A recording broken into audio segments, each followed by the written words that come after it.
রজব মাসের ২৬ তারিখ দিবাগত যে রাত, এই রাত্রটাকে শবে মেয়ারাজ বলা হয়।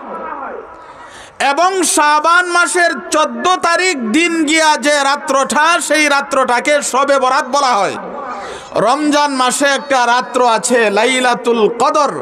এই ৩ মাসে ৩টি রাত্র আছে বরকতপূর্ণ। এই জন্যে আল্লাহ তাআলার কাছে ৩টি মাস বিশেষ বরকতের মাস। কানা রাসূলুল্লাহি সাল্লাল্লাহু আলাইহি ওয়াসাল্লাম ইযা দাখালা রাজাবু ক্বালা আল্লাহুম্মা বারিক লানা ফি রাজাবা ওয়া শাবান ওয়া বাল্লিগনা রমাদান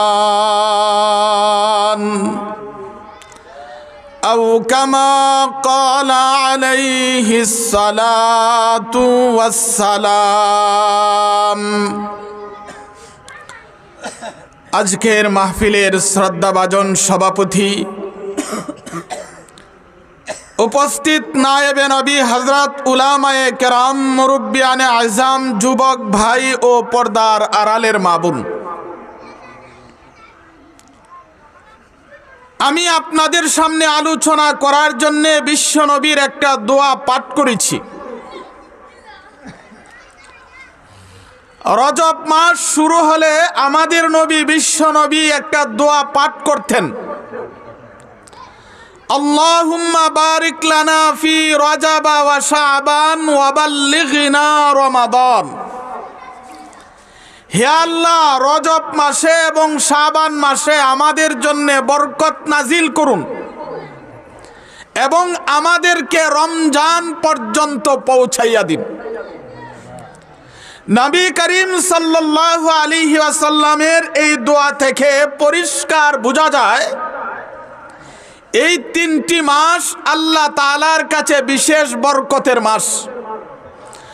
রজব মাস আল্লাহ তাআলার কাছে বিশেষ বরকতের মাস, শাবান মাস আল্লাহ তাআলার কাছে বিশেষ বরকতের মাস, রমজান মাস আল্লাহ তাআলার কাছে বিশেষ বরকতের মাস। এই ৩টি মাস আল্লাহ তাআলার কাছে বরকতপূর্ণ কেন? এই ৩ মাসে ৩টা রাত্র আছে। রজব মাসের ২৬ তারিখ দিবাগত যে রাত, এই রাত্রটাকে শবে মেয়ারাজ বলা হয়। এবং শাবান মাসের ১৪ তারিখ দিন গিয়া যে রাত্রটা, সেই রাত্রটাকে শবে বরাত বলা হয়। রমজান মাসে একটা রাত্র আছে লাইলাতুল কদর। এই ৩ মাসে ৩টি রাত্র আছে বরকতপূর্ণ। এই জন্যে আল্লাহ তাআলার কাছে ৩টি মাস বিশেষ বরকতের মাস। আমি আজ আপনাদের সামনে আলোচনা করব এই ৩টি রাত্র থেকে আমাদের জন্য শিক্ষা কি। ১ নাম্বার হলো রজব মাস। রজব মাসের ২৬ তারিখ দিন গিয়া যে রাত্রটা, এটাকে শবে মেয়ারাজ বলা হয়। কিন্তু মেয়ারাজ কোন সালে, কোন মাসে, কোন তারিখে ঘটেছিল, এই ব্যাপারে উলামায়ে কেরামের মাঝে যথেষ্ট পরিমাণ মতানৈক্য থাকলেও যে মতটি অধিক নির্ভরযোগ্য মনে হয় সেটা হলো ২৬ তারিখ দিন গিয়া যে রাত্রটা, সেই রাত্রটা। তবে শবে মেয়ারাজ উপলক্ষে বিশেষ কোনো আমল নাই। আমাদের সমাজের শবে মেয়ারাজকে উপলক্ষে বিভিন্ন ধরনের আমল করতে দেখা যায়। কোরআন হাদিসে শবে মেয়ারাজ উপলক্ষে বিশেষ কোনো নামাজ নেই, শবে মেয়ারাজ উপলক্ষে বিশেষ কোনো রোজা নাই, শবে মেয়ারাজ উপলক্ষে বিশেষ কোনো আমল নাই। অন্যান্য সময় যেভাবে নফল ইবাদত করা যায় সেইভাবেই শবে মেয়ারাজের রাতেও এমনভাবে ইবাদত করা যায়। আলাদা বৈশিষ্ট্য মনে করে, আলাদা সওয়াব মনে করে বিশেষ কোনো ইবাদত করার নিয়ম নাই। আমাদের নবী বিশ্ব নবী মেয়ারাজ করেছিলেন। আল্লাহ তাআলা আমাদের নবীকে আলাদাভাবে যত মর্যাদা দান করেছে, এর মধ্যে একটা হলো বিশ্ব নবীর মেরাজ। একমাত্র আমাদের নবী বিশ্ব নবী মেরাজ করেছেন, আর কোন নবী মেরাজ করতে পারে নাই। আমাদের নবী বিশ্ব নবী স্বপ্নের মাধ্যমে জীবনে বহুবার মেরাজ করেছেন, কিন্তু সশরীরে নবীজি জীবনে একবার মেরাজ করেছেন। আল্লাহ তাআলা আদম আলাইহিস সালাতু ওয়াস সালাম থেকে নিয়ে আমাদের নবী পর্যন্ত যত নবী রাসূল আল্লাহ দুনিয়াতে প্রেরণ করেছেন, সমস্ত নবী রাসূল দুনিয়াতে এসে আল্লাহর একত্ববাদের দাওয়াত দিয়েছেন। সমস্ত নবী রাসূল দুনিয়ার মানুষকে জান্নাতের রাস্তা দেখাইছেন, জাহান্নাম থেকে বাঁচার পথ দেখাইছেন। আল্লাহ কোন নবীকে এই কথা বলে নাই যে আল্লাহর দাওয়াত নিয়ে তুমি দুনিয়াতে গেছো, যেই আল্লাহর একত্ববাদের দাওয়াত তুমি মানুষকে দিচ্ছ, সেই আল্লাহকে এসে একবার দেখে যাও, সেই আল্লাহর সাথে কথাবার্তা বলে যাও। দুনিয়ার মানুষকে যেই জান্নাতের সংবাদ দিচ্ছ, দুনিয়ার মানুষকে যেই জাহান্নামের সংবাদ দিচ্ছ, তুমি নিজে এসে সেই জান্নাত জাহান্নাম দেখে যাও। এই প্রস্তাব আল্লাহ কোন নবীকে দেয় নাই। একমাত্র আমাদের নবী বিশ্ব নবীকে আল্লাহ বললেন, বন্ধু হে, যে আল্লাহর একত্ববাদ নিয়ে দুনিয়াতে গেলেন, সেই আল্লাহর সাথে এসে কথাবার্তা বলে যান। মানুষকে যেই জান্নাত এবং জাহান্নামের সংবাদ দিচ্ছেন, সেই জান্নাত এবং জাহান্নাম তুমি নিজে এসে দেখে যাও। কত বড় প্রস্তাব! আল্লাহ তাআলা আমাদের নবীকে মেরাজ করাইছেন। আমাদের নবী বিশ্ব নবী 7 আকাশ ভেদ করে সিদরাতুল মুনতাহা পার হয়া আল্লাহর আরশে গিয়া আল্লাহর সাথে কথাবার্তা বলেছেন। এখানে মেরাজের বিস্তারিত ইতিহাস বলা আমার উদ্দেশ্য নয়, আমি শুধু আপনাদের সামনে সেই বিষয়টা সংক্ষিপ্ত আকারে তুলে ধরব। মেরাজ থেকে আমাদের জন্য শিক্ষা কি? তো আমাদের নবী বিশ্ব নবী মেরাজের রাতে আল্লাহর সাথে সরাসরি কথা বলেছেন। যখন আমাদের নবী বিশ্ব নবী আল্লাহর কাছে গেলেন, আল্লাহ তাআলা বললেন, বন্ধু হে, আপনি আমার জন্য কি নিয়ে আসলেন? আমরা তাশাহুদে পড়ি, নবীজি বললেন, আত্তাহিয়াতু লিল্লাহি ওয়াস সালাওয়াতু ওয়াত তাইয়্যিবাত। আল্লাহ আমার হাত দিয়া, মুখ দিয়া, শরীর দিয়া, অর্থ দিয়া যত ইবাদত বন্দিগি করেছি, সব ইবাদত বন্দিগি আপনার নামে উৎসর্গ করলাম। আল্লাহ তাআলা বললেন, বন্ধু হে, আমি আপনার সব ইবাদত গ্রহণ করলাম। আল্লাহ বললেন, আসসালামু আলাইকা আইয়ুহান নাবিয়্যু ওয়া রাহমাতুল্লাহি ওয়া বারাকাতুহু। আল্লাহ বললেন, হে বন্ধু, আমার পক্ষ থেকে আপনার উপরে সালাম, আমার পক্ষ থেকে আপনার উপরে রহমত এবং বরকত। আমাদের নবী বিশ্ব নবী কয়, আল্লাহ আপনার সালাম, আপনার রহমত, আপনার বরকত আমি নবী একা গ্রহণ করতে রাজি না। আদম নবী থেকে নিয়ে এই পর্যন্ত পৃথিবীতে যত নবী রাসূল পাঠিয়েছেন, কিয়ামত পর্যন্ত আমার যত উম্মত দুনিয়াতে আসবে, সবাইকে নিয়ে আপনার সালাম, আপনার রহমত, আপনার বরকত আমি নবী গ্রহণ করলাম। আল্লাহ এবং আল্লাহর রাসূল যখন কথা শুরু করে দিলেন, এবার ফেরেশতারা শুনে বলতে লাগলো, আশহাদু আল্লা ইলাহা ইল্লাল্লাহু ওয়া আশহাদু আন্না মুহাম্মাদান আবদুহু ওয়া রাসূলুহু। এটা হলো আল্লাহর সাথে প্রথম কথা। এভাবে আমাদের নবীজির আল্লাহর সাথে কথা চলছে। এক পর্যায়ে আল্লাহ তাআলা বললেন, বন্ধু হে, আমি আপনাকে আমার কাছে নিয়ে আসলাম, আজ আপনাকে একটা সুসংবাদ শোনাইতে চাই।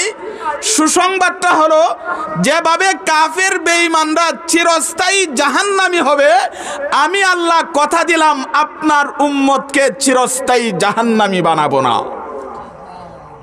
এবং আমি আল্লাহ কথা দিলাম আপনাকে খুশি করব, আমাদের নবী বিশ্ব নবী সেই সুযোগ পেয়ে বললেন, আল্লাহ আপনি বলছেন আমাকে খুশি করবেন, তাহলে আমি নবীও কথা দিলাম আমার একটা উম্মত জাহান্নামে থাকতে আমি নবী খুশি হব না। এই জন্য তাফসীরের কিতাবের মধ্যে উল্লেখ আছে, নামাজ না পড়ার কারণে, রোজা না রাখার কারণে, হজ না করার কারণে, ইবাদত বন্দেগী না করার কারণে যেই সকল উম্মতরা জাহান্নামের আগুনে জ্বলবে, আমাদের নবী বিশ্ব নবী যখন জানতে পারবেন কিছু উম্মত জাহান্নামের আগুনে জ্বলছে, তখন আল্লাহর কাছে বলবে, আল্লাহ আপনি তো মেরাজের রাতে আমাকে বলেছিলেন খুশি করবেন, আমার উম্মত জাহান্নামের আগুনে জ্বলবে আর আমি নবী খুশি হব, এটা হতে পারে না। তখন আল্লাহ বলবেন, বন্ধু হে যাও এই পরিমাণ জাহান্নাম থেকে বের করে নিয়ে যাও। আবার কিছুদিন পর আমাদের নবী জানতে পারবে কিছু উম্মত জাহান্নামের আগুনে জ্বলছে, আমাদের নবী আল্লাহকে বলবে, আল্লাহ আপনি তো বলেছিলেন আমাকে খুশি করবেন, আমার উম্মত জাহান্নামে থাকবে আর আমি নবী খুশি হব, এটা হতে পারে না। এইভাবে নবীজি উম্মতকে বের করতে থাকবে, এক সময় সমস্ত উম্মতকে বের করে নিয়ে জান্নাতে চলে যাবে। এই কথা শুনে আবার অনেকে বলবেন, তাহলে আর নামাজ রোজা ইবাদত বন্দেগী কইরা লাভ কি? আমাদের নবী তো আমাদেরকে জান্নাতে নিবই। আপনাদের জন্য বলছি, তাহলে বাড়িতে যাবেন, একটা মোমবাতি ধরাবেন, মোমবাতি ধরায়া মোমবাতির মধ্যে আপনার আঙ্গুলটাকে 5 মিনিট রাখবেন, পারবেননি? 5 মিনিট রাখার পরে বলবেন, নামাজ রোজা হজ জাকাত না করার কারণে জাহান্নামের আগুনে জ্বললে আমার কোনো অসুবিধা নাই, পারবেননি? 5 মিনিট যদি মোমবাতিতে আঙ্গুল না রাখতে পারেন, তাহলে নামাজ রোজা ছেড়ে দিয়া হাজার হাজার লক্ষ লক্ষ বছর জাহান্নামের আগুনে জ্বলার সাহস হয় কোন যুক্তিতে? সুতরাং জাহান্নামের আগুনে জ্বলে জান্নাতে যাইতে চাই না জাহান্নামের আগুন স্পর্শ করার আগে জান্নাতে যাইতে চাই? জাহান্নামের আগুন স্পর্শ করার আগেই জান্নাতে যাইতে চাই। এটা হলো নবীজির সাথে 2 নাম্বার কথা। শেষ কথা হলো, আল্লাহ তাআলা বলবেন, বন্ধু হে আমি আপনাকে আমার কাছে আনছি, আমার সাথে দেখা সাক্ষাৎ করেছেন, কথাবার্তা বলেছেন, আপনার উম্মত যেন দুনিয়ায় থেকে আমার সাথে কথাবার্তা বলতে পারে এই ব্যবস্থা আমি দিতে চাই। এই জন্যে আমি আল্লাহ আপনার উম্মতের উপরে 50 ওয়াক্ত নামাজকে ফরজ করে দিলাম। আমরা সেই ইতিহাস জানি, 50 ওয়াক্ত থেকে শেষ পর্যন্ত আল্লাহ 45 ওয়াক্ত ক্ষমায়া 5 ওয়াক্ত রাখলেন। কয় ওয়াক্ত রাখলেন? আল্লাহ তাআলা বললেন, বন্ধু হে আপনার উম্মত যদি 5 ওয়াক্ত নামাজ সঠিকভাবে আদায় করতে পারে, আমি আল্লাহ কথা দিলাম 50 ওয়াক্ত নামাজের সওয়াব দান করব।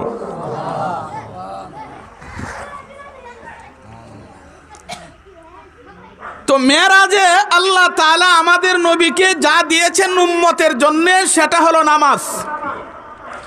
এই জন্য বলা হয় আসসালাতু মিরাজুল মুমিনিন, নামাজ হলো মুমিনদের জন্য মেরাজ। নামাজের মাধ্যমে মুমিন বান্দা আল্লাহর সাথে কথা বলতে পারবে। যেভাবে আমাদের নবী বিশ্ব নবী আল্লাহর সাথে কথা বলেছেন সরাসরি, আল্লাহ উম্মতের জন্য একটা বিধান দিয়েছেন, নিয়ম দিয়েছেন, উম্মত নামাজের মাধ্যমে আল্লাহর সাথে কথাবার্তা বলতে পারবে। আমাদের নবী মেরাজে আমাদের জন্য কি এনে দিয়েছেন? বিশ্ব নবী আমাদের জন্য নামাজ এনে দিয়েছেন। আল্লাহর কাছ থেকে আমাদের জন্য জান্নাতের চাবি নামাজ এনে দিয়েছেন। কি এনে দিছে? নামাজ।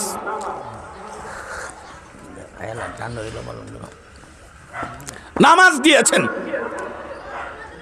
তাহলে যেই সকল মানুষ নামাজ পড়ে তাদের জন্য বিশ্বনবীর মেরাজ থেকে শিক্ষা, যারা নামাজ পড়ে না এদের জন্য কি শিক্ষা?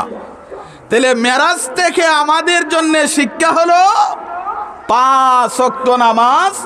নামাজ হলো জান্নাতের চাবি। নামাজ কিসের চাবি? এবার আসুন 2 নাম্বার রাত থেকে আমাদের জন্য শিক্ষা কি?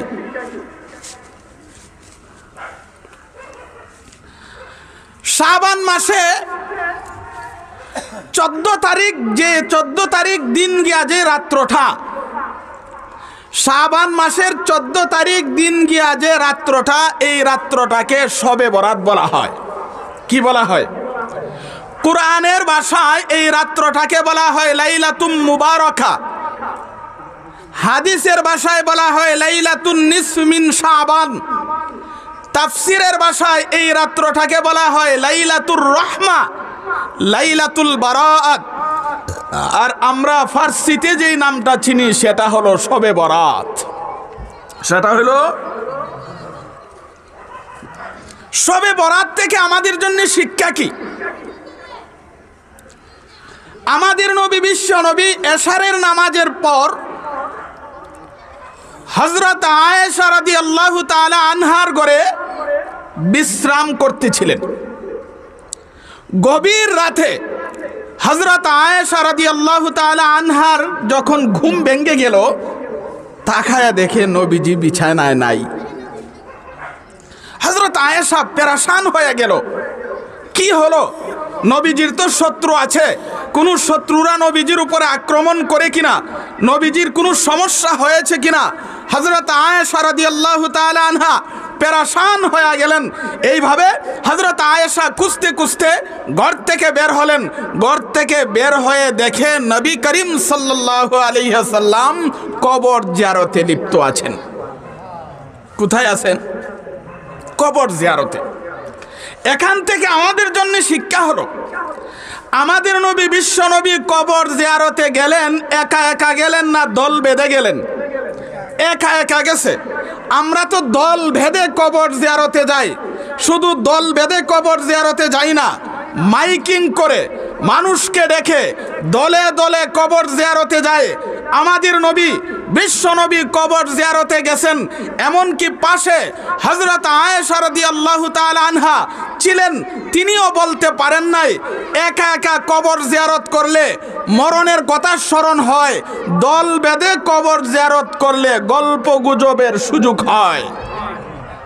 তাহলে আমাদের নবীজির শিক্ষা, কবর জিয়ারত একা একা না দল বেঁধে? একা একা। 2 নাম্বার, আমাদের নবী, বিশ্ব নবী কবর জিয়ারতে যে গেছে, নিজে গেছে না লোক পাঠায়া দিছে? নিজে গেছেন, লোক পাঠায়া দেন নাই। আমরা কিন্তু নিজে যাই না, লোক পাঠায়া দেই।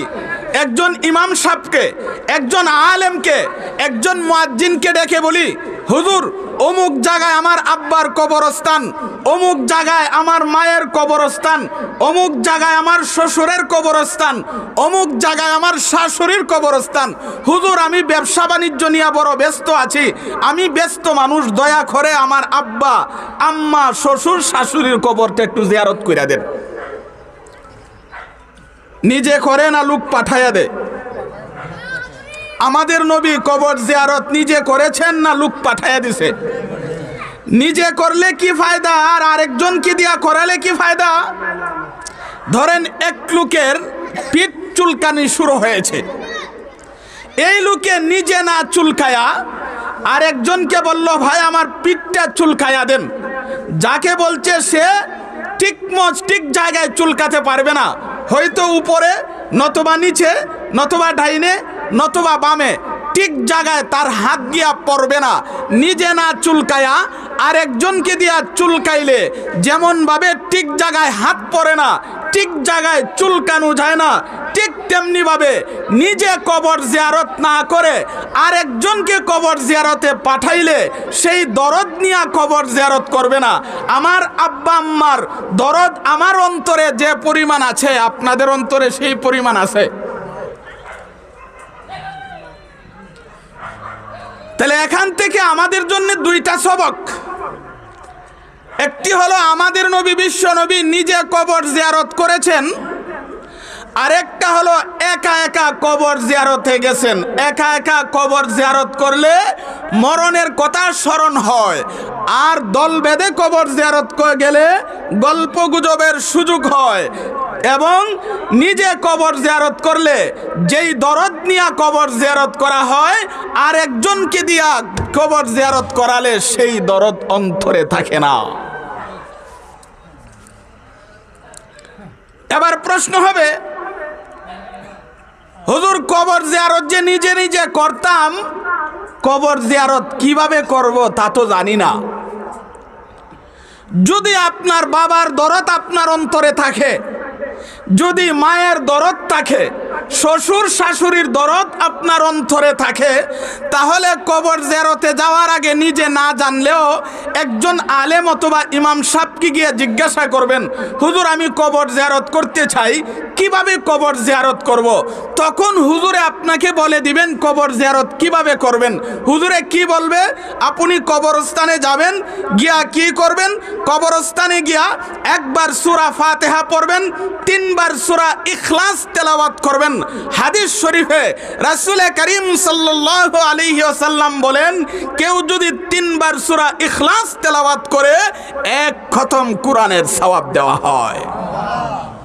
হুজুরে বলবেন সূরা ফাতিহা পড়বেন, 3 বার সূরা ইখলাস তেলাওয়াত করবেন এবং আগে পরে দরুদ শরীফ পড়বেন। হাদিস শরীফের মধ্যে উল্লেখ আছে, কেউ যদি দোয়ার আগে এবং পরে যদি দরুদ শরীফ পড়ে, দরুদ শরীফকে আল্লাহ কবুল করেন, দরুদ শরীফের সাথে সাথে আল্লাহ দোয়াকেও কবুল করেন। এবার বলেন তো, কবর জিয়ারত করলে কয়েক ঘন্টার দরকার না কয়েক মিনিটই চলে? কেমনে করবেন? কবরের পাশে দাঁড়িয়ে একবার সূরা ফাতিহা পড়বেন, 3 বার সূরা ইখলাস তেলাওয়াত করে আগে পরে দরুদ শরীফ পড়ে আল্লাহর কাছে মুনাজাত করবেন, আল্লাহ যদি এতে কোনো ভুল ত্রুটি হয়ে থাকে ক্ষমা করুন এবং এর সওয়াব আমার আব্বার রুহে পৌঁছায়া দেন, আমার আম্মার রুহে পৌঁছায়া দেন, আমার আত্মীয় স্বজনের রুহে পৌঁছায়া দেন। বেশির চেয়ে বেশি 5-10 মিনিট সময় লাগবে। আপনি যদি আপনার আব্বা আম্মার জন্যে, শ্বশুর শাশুড়ির জন্যে 5টা বা 10 মিনিট সময় দিতে না পারেন, আপনার মতো কপাল পুরা খেয়ে আছে। তাহলে এখান থেকে আমাদের জন্য শিক্ষা হলো, কবর জিয়ারত একা একা করব না দল বেঁধে করব, লোক পাঠাইয়া দিব না নিজে করব। কবর জিয়ারত কেন করব?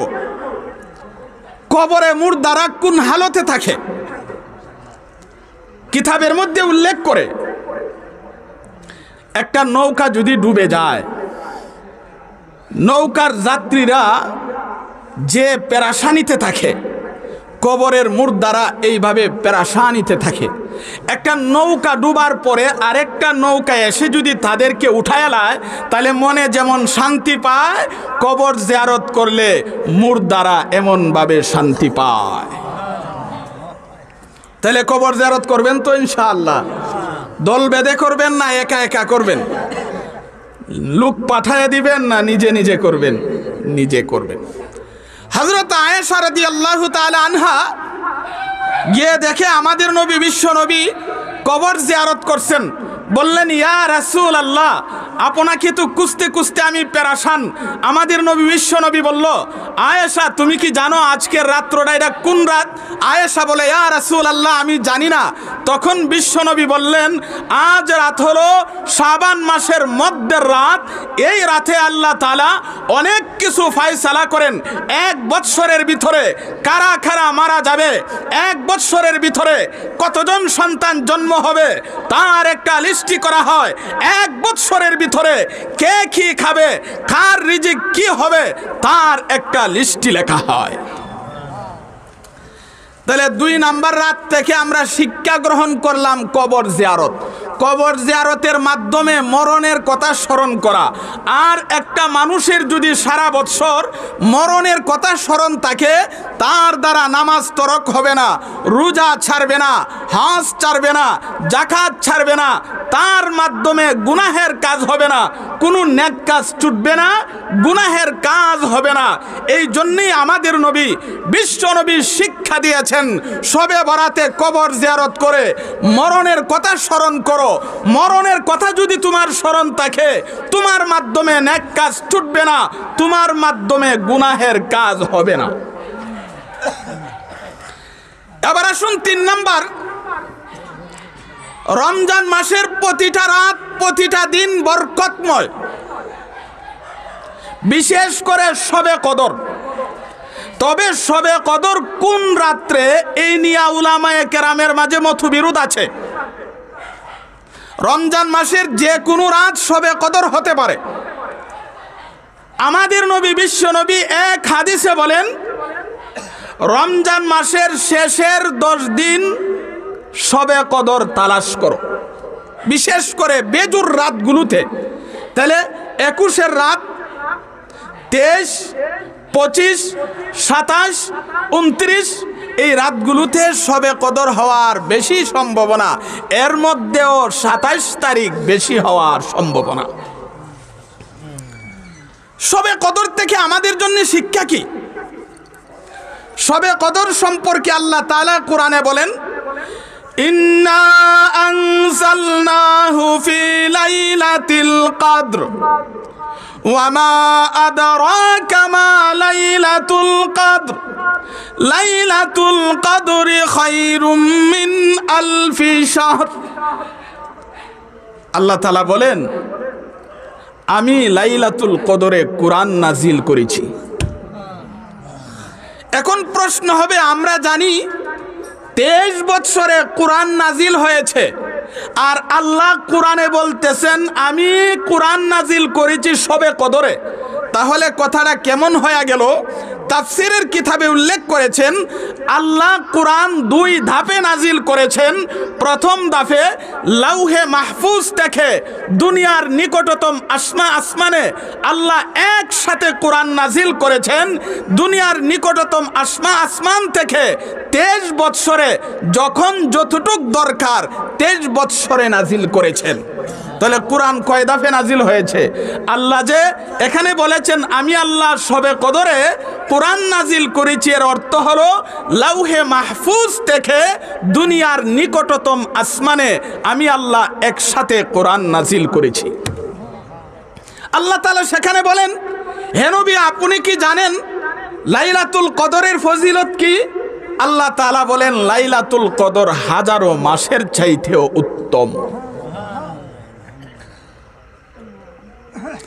1000 মাস কতদিন?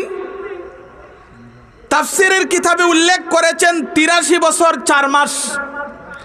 83 বছর 4 মাস নফল ইবাদত করলে যেই পরিমাণ সওয়াব, শবে কদরে 1 রাত ইবাদত করলে সেই পরিমাণ সওয়াব।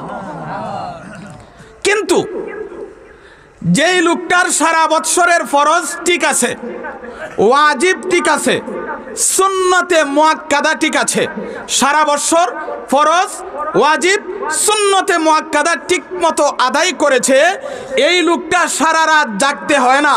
শবে কদরে যদি এশারের নামাজ জামাতের সাথে আদায় করে, আবার ফজরের নামাজ যদি জামাতের সাথে আদায় করতে পারে, আল্লাহ 83 বছর 4 মাসের সওয়াব আল্লাহ তাকে দান করে দেন। হ্যাঁ, সে যদি আবার অতিরিক্ত আরো করে তো অতিরিক্ত আরো পাবে। শবে কদর থেকে আমাদের জন্য শিক্ষা হলো, রমজান মাস পেয়ে রমজান মাসে আল্লাহ তাআলার কাছে তাওবা করে ঈদের দিন আল্লাহর কাছ থেকে ক্ষমার ঘোষণা নেওয়া। ঈদের দিন আল্লাহর কাছ থেকে ক্ষমার ঘোষণা নেওয়া। তাহলে এই 3 রাত থেকে আমাদের জন্য শিক্ষা কি?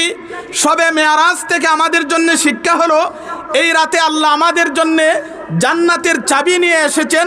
সেই চাবি হলো নামাজ, নামাজকে আঁকড়িয়ে ধরা। 2 নাম্বার, শবে বরাত থেকে আমাদের জন্য শিক্ষা হলো, বিশ্বনবী শিক্ষা দিয়েছেন একা একা কবর জিয়ারত করে মরণের কথা স্মরণ করো। 3 নাম্বার, শবে কদর থেকে আমাদেরকে শিক্ষা দিয়েছেন রমজান মাস পেয়ে আল্লাহর কাছে তওবা করে ঈদের নামাজ থেকে তোমরা ক্ষমার ঘোষণা নিয়ে যাও। কিন্তু ক্ষমা সম্পর্কে, তাওবা সম্পর্কে কিছু কথা আমাদের বুঝতে হবে। আল্লাহ তাআলা বলেন, ইয়া আইয়ুহাল্লাযীনা আমানু তুবু ইলাল্লাহি তাওবাতান নাসুহা। আল্লাহ তাআলা বলেন, হে ঈমানদারগণ তোমরা আন্তরিকভাবে আল্লাহ তাআলার কাছে তাওবা করো। তাওবা শব্দের অর্থ হলো ফিরে আসা।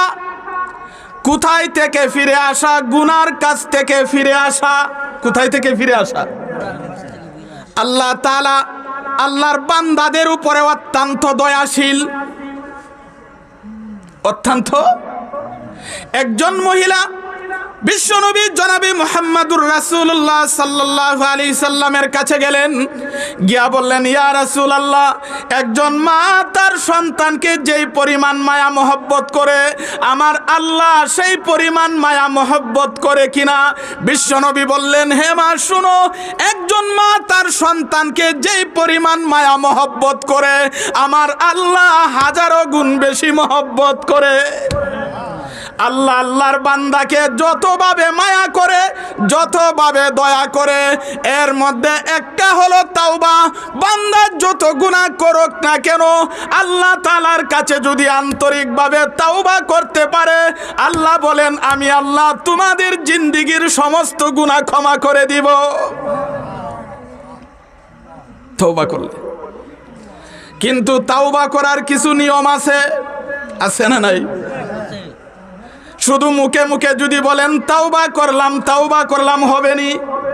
কেউ যদি মুখে মুখে বলে উযু করলাম, উযু হবে না? উযুর ফরজ আছে। উযুর ফরজ হলো 4টা। উযুর 4টা ফরজ পালন করে উযু করতে হবে। কেউ যদি উযুর ফরজ পালন না করে মুখে মুখে বলে আমি উযু করলাম, হাত ধইল না, পা ধইল না, মুখ ধৌত করলো না, মাথা মাসে করলো না, যদি বলে আমি উযু করলাম, উযু হইছেনি, নামাজ পড়তে পারবো? মুখে মুখে বললে হয় না, উযু হয় না। ঠিক তেমনি ভাবে কেউ যদি মুখে মুখে বলে আমি তাওবা করলাম, মুখে মুখে বললে হয় না, তাওবা করারও নিয়ম আছে। তাফসীরের কিতাবে মুফাসসিরিনে কেরাম উল্লেখ করেন, উযুর ফরজ হলো 4টি। উযুর ফরজ কয়টা? এটা আমরা সবাই জানি। উযুর 4টা ফরজ পালন না করে কেউ উযু করলে উযু হয় না। উযুর ফরজ হলো 4টা। ঠিক তেমনি ভাবে তাওবারও ফরজ আছে। তাওবারও কি আছে? তাওবার ফরজ জানেননি? তাওবার ফরজ সাধারণ মানুষ জানবে দূরের কথা, অনেক আলেমও জানে না। জিজ্ঞাসা করে দেখেন। এই জন্যে তাওবার ফরজ কি আমাদের জানা দরকার। মুফাসসিরিনে কেরাম তাফসীরের কিতাবের মধ্যে উল্লেখ করে তাওবার ফরজ হলো 6টি। 6টা ফরজ পালন করে যদি কেউ তওবা করে, আল্লাহ বলেন আমি আল্লাহ কথা দিলাম তোমার জিন্দেগীর সমস্ত গুনাহ ক্ষমা করে দিব। তওবার ফরজ কয়টা? এর 1 নাম্বার ফরজ হলো তার জীবনের গুনাহের উপরে লজ্জিত হতে হবে। গুনাহের উপরে কি হতে হবে? 2 নাম্বার গুনাহ ছেড়ে দিতে হবে। 2 নাম্বার। 3 নাম্বার ভবিষ্যতে গুনাহ না করার প্রতিজ্ঞা করতে হবে। 4 নাম্বার আল্লাহর যে সকল বিধান লঙ্ঘন করলে কাজা করার নিয়ম আছে, ওই বিধানগুলো কাজা করতে হবে। যদি নামাজ ছুটে থাকে, রোজা ছুটে থাকে, তাহলে এগুলো কাজা করতে হবে। 5 নাম্বার, যদি কোনো মানুষের হক নষ্ট করে থাকি এই হকগুলো আদায় করতে হবে। 6 নাম্বার, আল্লাহর কাছে কাকুতি মিনতি করে আল্লাহর কাছে তাওবা করতে হবে। এই 6টি শর্ত পালন করে কেউ যদি তাওবা করে, আল্লাহ তাআলা তার জিন্দেগীর সমস্ত গুনাহ ক্ষমা করে দিবে। কিন্তু তাওবার একটা শেষ সীমানা আছে। তাওবার একটা কি আছে? তাওবার একটা হলো ব্যক্তিগত শেষ সীমানা, আর একটা হলো সমষ্টিগত শেষ সীমানা। তাওবার শেষ সীমানা কয়টা? একটা হলো ব্যক্তিগত শেষ সীমানা, আর একটা হলো সমষ্টিগত শেষ সীমানা। ব্যক্তিগত শেষ সীমানা হলো যেদিন আজরাইল আমার জান কবজ করার জন্য আসবে, আমি যখন আজরাইলকে দেখে ফেলবো, বুঝতে পারবো আমার জান কবজ করবে, তখন তওবা করলে আল্লাহ তওবা কবুল করবেন না। এটা হলো ব্যক্তিগত শেষ সীমানা। আরেকটা হলো সমষ্টিগত শেষ সীমানা। আরেকটা হলো সমষ্টিগত শেষ সীমানা কোনটা? কিয়ামতের বড় বড় আলামতগুলির একটা আলামত হলো পশ্চিম দিকে সূর্য উদয় হওয়া। এখন তো সূর্য উদয় হয় পূর্ব দিকে, ডুবে পশ্চিম দিকে। একদিন পূর্ব দিকে উদয় না হয়ে পশ্চিম দিকে উদয় হবে। যেদিন পশ্চিম দিকে সূর্য উদয় হবে এর আগের রাত্রটা হবে 3 রাতের সমান। এইভাবে হঠাৎ করে পশ্চিম দিকে যখন সূর্য উদয় হবে তখন তওবা করলে আল্লাহ তওবা কবুল করবেন না। অথচ ওই সময় দুনিয়ার সমস্ত কাফের বেঈমানরা তওবা করবে, ঈমান আনবে, কিন্তু ওই সময় ঈমান আনলেও আল্লাহ গ্রহণ করবেন। তাহলে তওবার শেষ সীমানা কয়টা? একটা হলো ব্যক্তিগত শেষ সীমানা, আর একটা হলো সমষ্টিগত শেষ সীমানা। ওই সীমানার আগে, সময়ের আগে তওবা করতে হবে। আল্লাহ আমাদেরকে এই সময় আসার আগে তওবার 6টা শর্ত পালন করে আল্লাহর কাছে তওবা করে জিন্দেগীর গুনাহ যেন আমরা মাফ করাতে পারি। আল্লাহ আমাদেরকে তৌফিক দান করুন।